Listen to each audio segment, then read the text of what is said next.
People पेड़ के सभी साथियों को जय जगन्नाथ। दोस्तों, आप अपने चैनल पीपल पेड़ के माध्यम से पुरुषोत्तम क्षेत्र महात्म्य को सुन रहे हैं। अब तक हम आपको इस कथा के 6 भाग सुना चुके हैं। पिछली कथा में आपने सुना कि किस तरह से राजा इंद्रदुम्न के सेवक विद्यापति ने कुरुक्षेत्र में पहुंचकर विश्वसु से आज्ञा प्राप्त किया। उसके बाद भगवान नीलमाधव के दर्शन किए। श्री पुरुषोत्तम क्षेत्र के अलौकिक दर्शन प्राप्त करके विद्यापति हर्षित नहीं समा रहे थे। अब उन्हें इस बात की प्रतीक्षा थी कि वो कब अवंती पहुंचे और पुरी क्षेत्र के बारे में राजा इंद्रदुम्न को बताएं।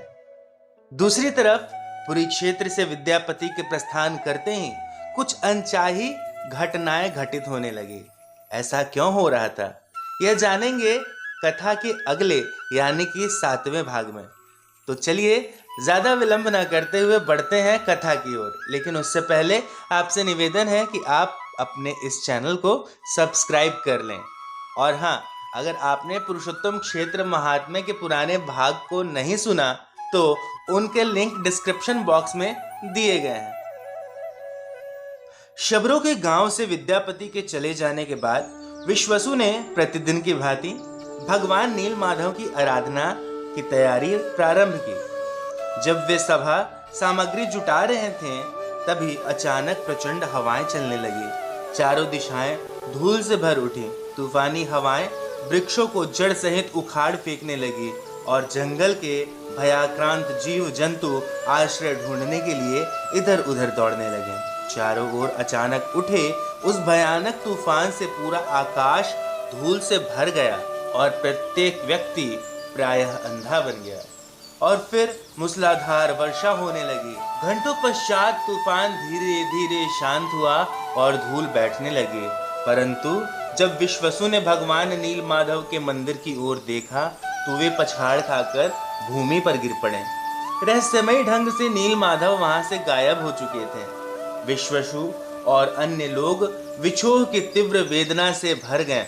भगवान के तीव्र प्रेम के कारण वे पागलों की भांति इधर उधर भटकते हुए सर्वत्र नीलमाधव की खोज करने लगे।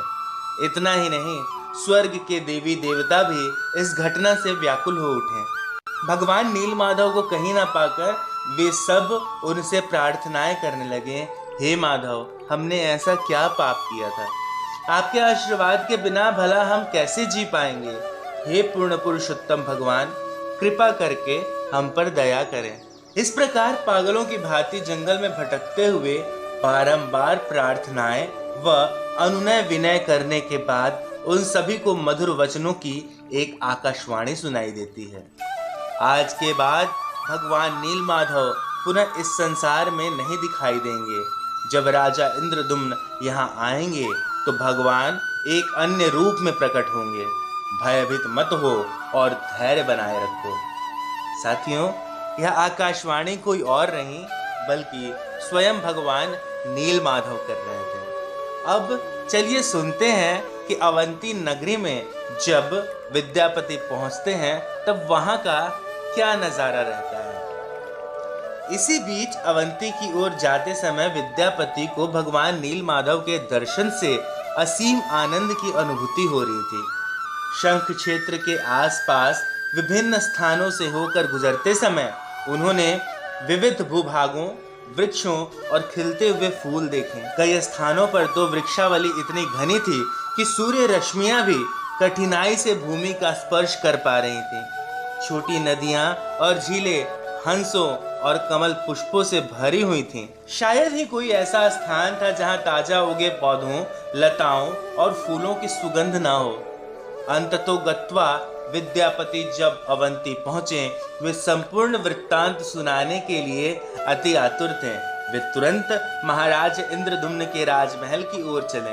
विद्यापति को नागरिकों की भीड़ के साथ राजमहल में प्रवेश करते देख महाराज इंद्रदुम्न भी अपने सिंहासन से उठ खड़े हुए और उनका अभिवादन करने लगे। गहरी सांस लेते हुए उनके मुख से, हे जगदीश, कृपा करके मुझे आशीर्वाद दें, शब्द ही निकले थे जब राजा की दृष्टि विद्यापति द्वारा लाए गए फूलों की माला और प्रसाद पर पड़ी तो वे उत्कंठित होकर बोले, भगवान माधव के शरीर का स्पर्श करने वाली यह माला अधम से अधम व्यक्ति के पापों को भी हर लेती है। ब्रह्मा जी और अन्य देवी देवता भी पूर्ण पुरुषोत्तम भगवान का प्रसाद पाने के लिए सदैव ललायित रहते हैं। मैं इस माला को प्रणाम करता हूँ। इतना कहकर महाराज इंद्रदुम्न विद्यापति के सम्मुख साष्टांग प्रणाम करने लगे। दिव्य भावों के कारण उनका शरीर पुलकित हो उठा और उनकी संपूर्ण देह में सिहरन दौड़ गई। तब विद्यापति ने उन्हें अपनी पूरी यात्रा की कथा कह सुनाई। उन्होंने सभा में उपस्थित समस्त सदस्यों को विश्वशु, रोहिणी कुंड, कल्पवात और भगवान नील माधव के बारे में बताया। उन्होंने बताया कि रोहिणी कुंड के तट पर स्फटिक की एक वेदी बनी है। उस जगमगाते पवित्र स्थान पर शंख, चक्र, गदा और पद्म पुष्प धारण किए हुए नीलमणि जैसे नील वर्ण के भगवान नील माधव विराजमान हैं। उनके ललाट की चमक चंद्रमा से अधिक उजली है और उनके सुंदर नेत्रों के सामने कमल की सुंदरता फीकी लगती है। उनके चेहरे की कांति सूर्य से अधिक तेजपूर्ण तथा अज्ञान के अहंकार को दूर करने वाली है। भगवान की नासिका की तुलना तिल के फूल से की जा सकती है और उनके होठ अप्रतिम मुस्कान की छटा बिखेरते हैं। जवाहरातों से जड़ी एक माला उनके कंठ में शोभायान है और उनके वक्षस्थल पर सुविख्यात कौस्तुभ मणि सुशोभित है। उनके हाथ में शंख है जिसे देखकर लगता है मानो उसमें से मोती बरसने वाले हों। भगवान की जांघें स्तंभों की भांति हैं और उनके चरण कमल सुंदर नुपुरों से सजे हुए हैं। उनकी बाईं ओर बहुमूल्य आभूषणों से सजी संवरी श्री लक्ष्मी देवी सदैव खड़ी रहती हैं। पूर्ण पुरुषोत्तम भगवान के सर्वाधिक विलक्षण रूप को केवल वे देख सकते हैं जिन्होंने अनगिनत पुण्य किए हों। महाराज इंद्रदुम्न ने विद्यापति पर स्नेह भरी दृष्टि डाली। वे बोले, भगवान का ये सब प्रसाद प्राप्त करके मैं अत्यधिक प्रसन्न हूँ। यह मेरा सौभाग्य है कि मेरे पास आपके समान गुणी, सहृदय, विद्वान सहचर हैं। मेरे पिछले जन्मों के समस्त पाप अब मिट जाएंगे और मुझ में भगवान नील माधव के दर्शन की इच्छा जागृत होने लगी है। मैं अपनी समस्त प्रजा के साथ पुरुषोत्तम क्षेत्र जाऊंगा और वहां अनेक भवनों का निर्माण करवाकर सदा के लिए वहीं बस जाऊंगा।